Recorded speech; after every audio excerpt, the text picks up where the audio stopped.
আজ আমি sleeve cutting করে দেখাবো।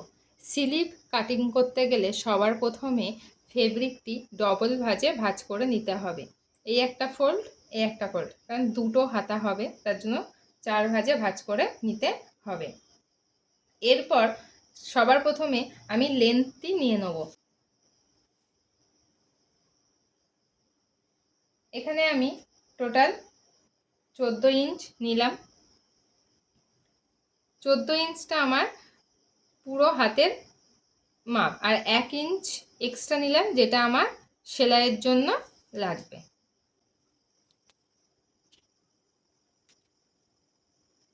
লেন্থটি নেবার পরে আমি এরপরে মুহুরির মাপটা নেব, যেটা আমার হাতের এন্ডের দিকে থাকবে। এটা আমার এন্ডের দিক। আমার হাতের মুহুরি আছে 12, সেটাকে 2 ভাগে ভাগ করলে 6 হয়, সেটি আমি নিয়ে নেব। এবং 1 ইঞ্চি আমি সেলাইয়ের জন্য এক্সট্রা নেব।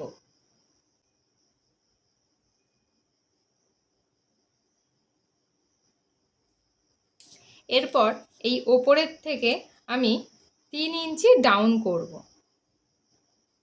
3 ইঞ্চি কি 3.5 ইঞ্চি, আমি এখানে 3 ইঞ্চি ডাউন করছি।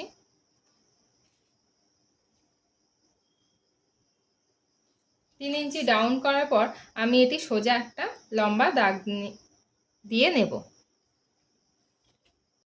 এটি দাগ দেওয়ার পর আমি এবারে আর্মহোলের মাপটি নিয়ে নেব।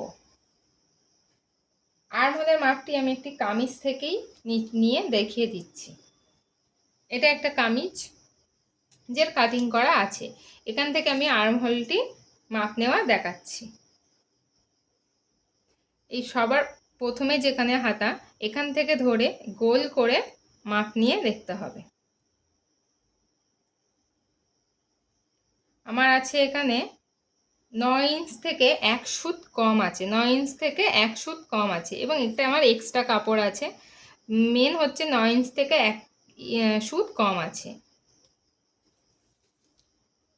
আমি এরপর এই কোনা এখান থেকে আমি 9 ইঞ্চ থেকে 1 সুত কম একটা মার্ক করে নেব।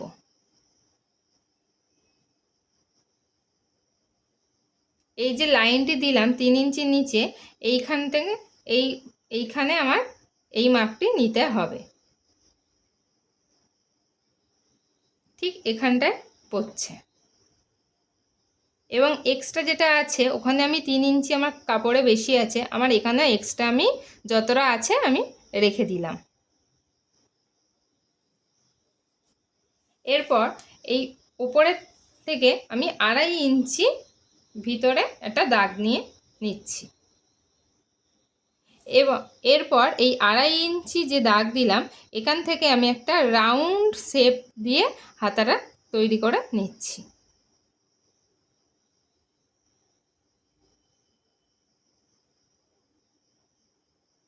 ঠিক এইভাবে আর্মহোলে দাগটি দিয়ে নিতে হবে।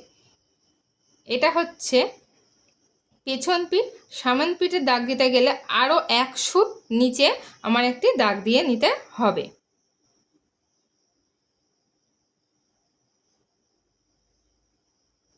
ঠিক এইভাবে দাগ দিয়ে নিতে হবে। এটা হচ্ছে আমার সামন পিঠ হবে, এটা পেছন পিঠ হবে। এরপর আমরা এখান থেকে এই মুহুরির যে দাগটি দিয়েছি এটা একটি সোজা লাইন টেনে দেব।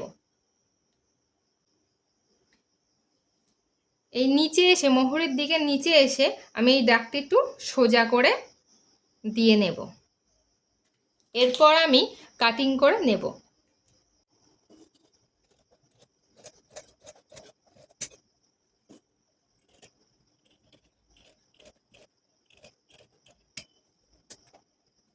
কাটিং হয়ে যাওয়ার পরে আমি এখানে একটা নচ করে নেব।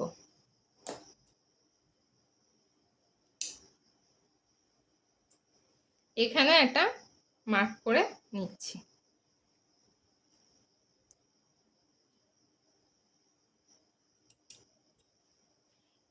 এরপর এই স্লিপ দুটি আমি আলাদা করে নেব। এরপর আমি যে এই তালপিঠের দাগটি দিয়েছি, মানে ফ্রন্টের যে আর্মহোলের যে দাগটি দিয়েছি, এটি আমি কাটিং করে নেব। এই হয়ে গেল আমার স্লিপ কাটিং। এরপর আমি কামিজের সঙ্গে অ্যাটাচ করে নেব।